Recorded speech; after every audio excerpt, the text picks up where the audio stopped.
Hey, welcome to this Hope to Go. Today I want to talk to you about divine intervention. Let me ask you a question. How many people came to Jesus for healing and deliverance and left sick or still under torment? How many times did Jesus withhold a miracle because the person who came to him had too little faith? Never. He often addressed their small faith or unbelief, but he always left them with a miracle as a way to greater faith.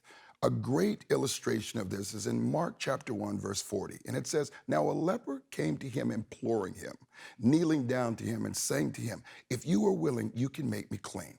Notice Jesus doesn't go to the leper. The leper comes to Jesus. And remember that this is a violation of the rules and regulations concerning lepers. He's supposed to go around all day shouting, "Unclean, unclean." It's also huge what the leper says to Jesus. He doesn't say, "Heal my disease." He says, "Make me clean." While those two things may seem to be one and the same, there's a subtle but significant difference. You see, this leper's disease was what caused him his physical distress, but it was his uncleanliness which separated him from God's people. If you are willing, you can make me clean. I personally believe there is something so profound within the request of this leper's heart. He is saying, "I want to worship God. I want to be a part of God's people. I long to fellowship and I want to touch people. I long for relationship, but I need divine intervention." Now that's huge. I want to be clean. And so the leper falls on his knees, the posture of prayer before Jesus, and he pleads with Jesus saying, "If you are willing, you can make me clean." Now, this is so powerful because the insight into accessing divine intervention is in his words. His words tell us three things about the leper and gives us our hope to go. If you need divine intervention, you have to do this. A, get some recognition. He knows that Jesus is who he said he is. John 8:32, it says, "And you will know the truth, and the truth will set you free." Now, this is critical. He knows that he can't heal himself or make himself clean. For years, he's lived absolutely helpless. But he also knows that Jesus has the ability to change him. And B, it takes faith. He has faith in Christ's power to heal. You can make me clean.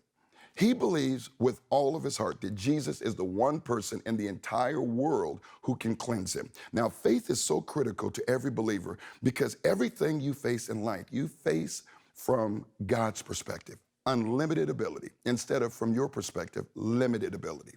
For with God, nothing shall be impossible, Luke 1:37, which opens the door for divine intervention. Now, C, finally, he was totally surrendered. This leper says, "If you will, you can make me clean." He had no idea if Jesus was willing, but his request showed an unbelievable level of spiritual maturity. Yet, he left it up to the Son of God to make the decision. Look what Mark chapter 1:41 says. "Then Jesus, moved with compassion, stretched out his hand, and he touched him, and he said to him, 'I am willing, be cleansed.' As soon as he had spoken, immediately the leprosy left him, and he was cleansed." Jesus granted the leper's request, not in stages or over a number of days, but right then and there, the leprosy left him. Bam! 10 times in the Gospels, we're told that Jesus had compassion on people around him. What that means is that Jesus hurts when people around him hurt. Hebrews 4:15. "For we do not have a high priest who cannot sympathize with our weakness. Let us therefore come boldly to the throne of grace, that we may obtain mercy and find grace in our time of need." This man wanted to worship God, and Jesus gave him the ability to do just that.